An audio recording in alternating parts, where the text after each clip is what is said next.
Que alegria quando ouvi que me disseram: vamos à casa do Senhor.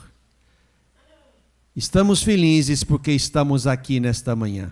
Gratidão a todos os que vieram. Gratidão ao Padre Wagner e ao Diácono Robson, que estão aqui no meio de vocês como pastores desta igreja. Em nosso nome, em nosso lugar, em comunhão conosco, eles estão aqui para cuidar do amado povo de Deus que está aqui nessa cidade de Glaucilândia. Na pessoa e no nome do seu prefeito Erivelto, quero saudar também as demais autoridades civis aqui, os vereadores, os presidentes de associações e outros organismos da cidade. Saudar os irmãos e irmãs que estão aqui desta bela e bucólica cidade de Glaucilândia, também os que vêm de outros lugares para esta missa semanal em que se reza pelos enfermos. Saudar também os que nos acompanham à distância, e aqui está a beleza e a eficácia dos meios de comunicação. Tem gente bem longe daqui, em comunhão conosco nesta manhã. De perto, de longe e de bem longe. E esta Eucaristia chega também a eles. Então, a alegria de estar aqui na casa do Senhor se expande para outras muitas casas que estão sintonizadas conosco nesta manhã. Rezo também esta Eucaristia, como acontece toda quarta-feira, pelos irmãos e irmãs que estão doentes no corpo, na alma, na mente, no coração. Deus os conhece e Deus é o remédio precioso e bendito que se associa, e Ele é o primeiro, se associa a outros modos de cuidado para que esses irmãos e irmãs em breve estejam bem ou suportem bem esse momento de dificuldade e até se abram à novidade radical que Deus nos oferece quando cessa a nossa vida neste mundo. A nossa fé é resposta bendita para as dificuldades e para a morte, e nós precisamos entender isso sempre mais e melhor. Nesta manhã de quarta-feira, mais uma vez nos fazemos discípulos de Jesus, ouvintes atentos da palavra de Deus. Como lembra o profeta Isaías, Deus mais uma vez nos excita os ouvidos para aprender como discípulos. E acho que nesta manhã Deus quer plantar no nosso coração duas coisas muito importantes, que não podem faltar jamais, nem no nosso comportamento pessoal, nem na família, nem na sociedade, nem na igreja. São duas atitudes que brotam do Evangelho, brotam de Deus mesmo, e que podem ser um caminho luminoso no meio do nosso caminho difícil, tumultuado da vida e da história. Qual é, então, a primeira indicação bonita que nos vem da palavra de Deus? A leitura que ouvimos dos Atos dos Apóstolos nos põe lá na primeira comunidade cristã. Ali, naquele primeiro momento, quem é que chegava para o cristianismo? Quem é que se aproximava da comunidade cristã? Ou eram judeus convertidos ao cristianismo, ou eram pagãos convertidos ao cristianismo. Eram essas as duas matrizes que geravam discípulos de Jesus na primeira hora. E o que aconteceu ali naquele momento? Os convertidos que vieram do judaísmo entenderam que aqueles que vieram do paganismo, antes de serem cristãos, deveriam conhecer a lei de Moisés, deveriam ser circuncidados, que era o sinal na carne de pertença ao povo de Israel, para depois se tornarem cristãos. Como quem dissesse assim: se você quer ser cristão e é pagão, você tem que passar primeiro pelo judaísmo, ou pelas tradições judaicas. Esta era a questão. E essa questão trouxe sofrimento e trouxe preocupação na primeira hora. E o que então se decidiu fazer? E aqui está a beleza desta atitude. Esta discussão aconteceu lá em Antioquia, onde estavam Paulo e Barnabé. Eles então resolveram mandar Paulo e Barnabé aos apóstolos, aos outros apóstolos que estavam em Jerusalém, para discutir a questão. É assim que termina o texto. Então, já lá em Jerusalém, Paulo, Barnabé e os outros apóstolos que estavam lá, então os apóstolos, os anciãos em Jerusalém, reuniram-se para tratar do assunto. Qual é a indicação que está aqui, irmãos e irmãs? Sozinho não dá. Quem resolve sozinho, resolve errado. Quem quer ir por conta própria, quem quer governar sozinho, seja a família, seja a igreja, seja a sociedade, isso certamente não dará certo. Aqui nós estamos diante de uma questão que foi colocada à mesa, que foi discutida à mesa, e com todos os personagens que poderiam dizer alguma coisa. Os anciãos, os apóstolos, Barnabé e Paulo que subiram para levar a questão.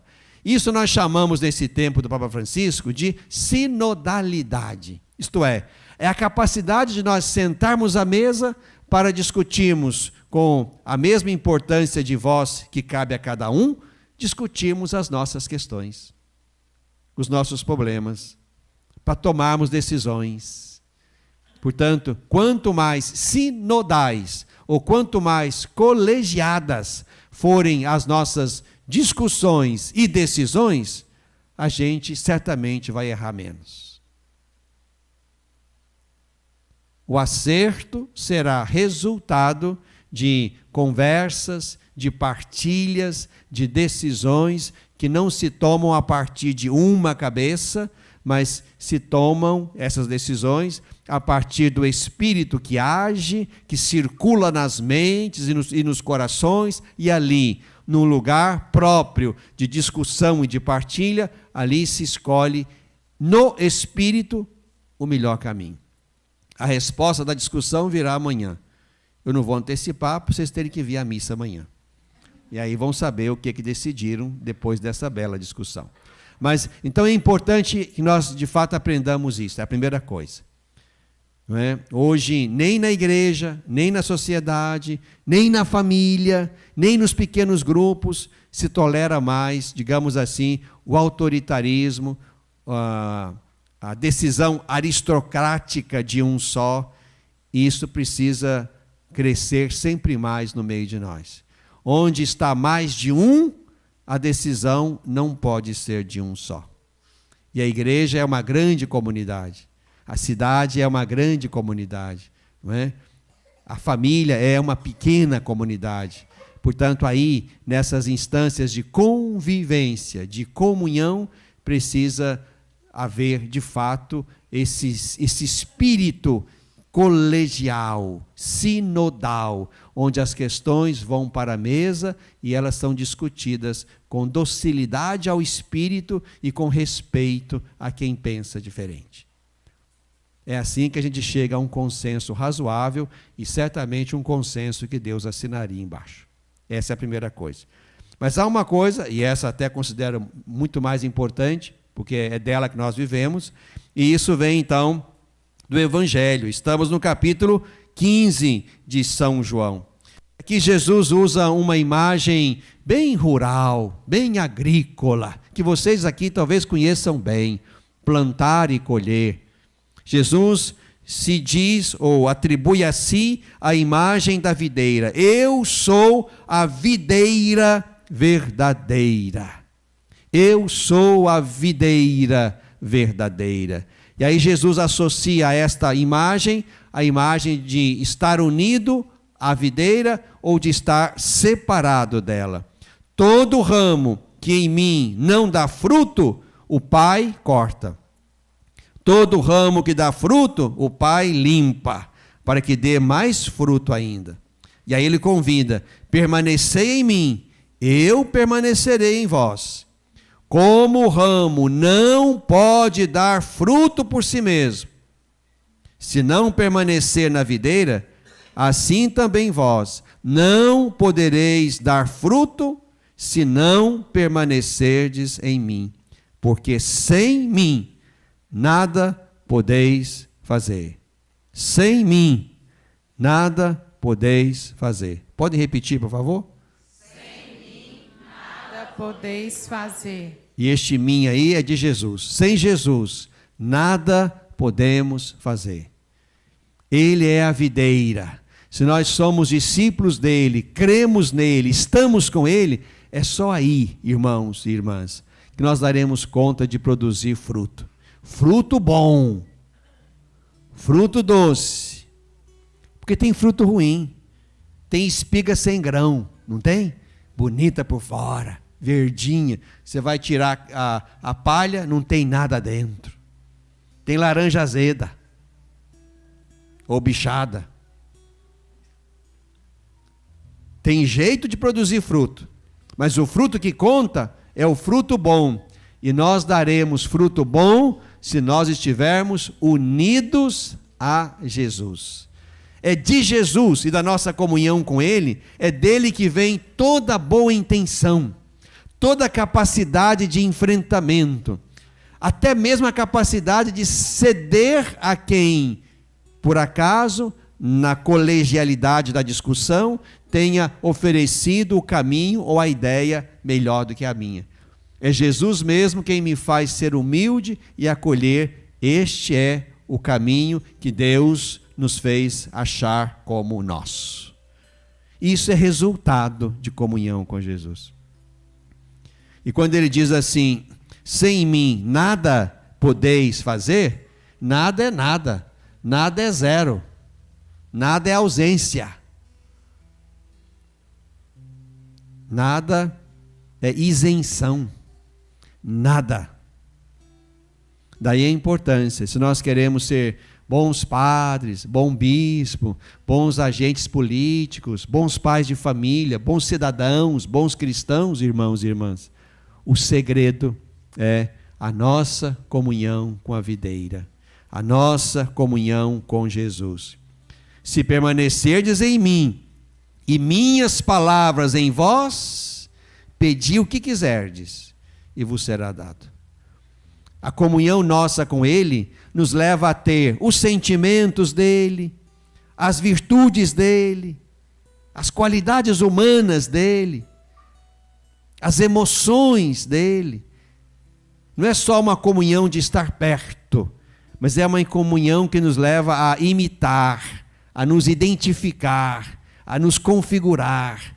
Este é o resultado da comunhão com Ele. E isso é estar unido a Ele. A gente pode fazer muitas coisas, mas fazê-las sem Jesus. E aqui o risco de fazer errado, ou até de fazer na contramão de Deus, vai ser grande.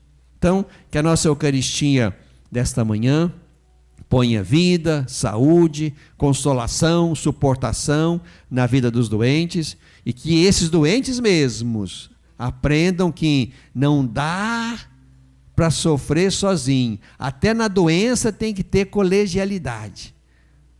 Aquele que acha que dá conta de sofrer sozinho vai morrer antes. Na doença, na fraqueza, eu tenho que confiar nos outros. Confiar no médico, confiar no cuidador, confiar no padre que vai lá atender minha confissão para eu sair do meu pecado, e pode ser que a doença seja mais pecado do que enfermidade. Confiar naqueles que estão dispostos a cuidar de mim. Como também, lá, esses mesmos doentes precisam estar ligados a Jesus, para endereçarem o seu sofrimento a Cristo. Porque sofrimento que não é endereçado a Cristo está sofrendo em vão. Endereça o seu sofrimento a Cristo, para que esse sofrimento seja redimido no sofrimento de Cristo. Mas isso também serve para todos nós. Avancemos então numa convivência fraterna, onde se colocam na mesa as questões, onde se discute, onde se tomam decisões a partir da colegialidade e da docilidade ao Espírito. Mas o mais importante, e termino, que ninguém perca o seu vínculo com Jesus. Ramo que é tirado do tronco e jogado no chão, vai secar. vai feder, vai apodrecer. É enxertados em Cristo que a gente dá fruto. Muito ou pouco, mas fruto bom. E o que importa é isso. Não é a quantidade, é a qualidade do fruto que nós damos porque estamos em comunhão com Ele. Só assim o Pai do céu será glorificado. Se nós dermos muito fruto e nos tornarmos discípulos de Jesus Cristo, o seu Filho. Glória ao Pai, ao Filho e ao Espírito Santo. Como era no princípio, agora e sempre. Amém. Guardemos um pequeno silêncio, onde a palavra boa de Deus vai cair no nosso coração e ficar lá. Nos lembremos, sobretudo, dessa palavra de Jesus. Sem mim, nada podeis fazer.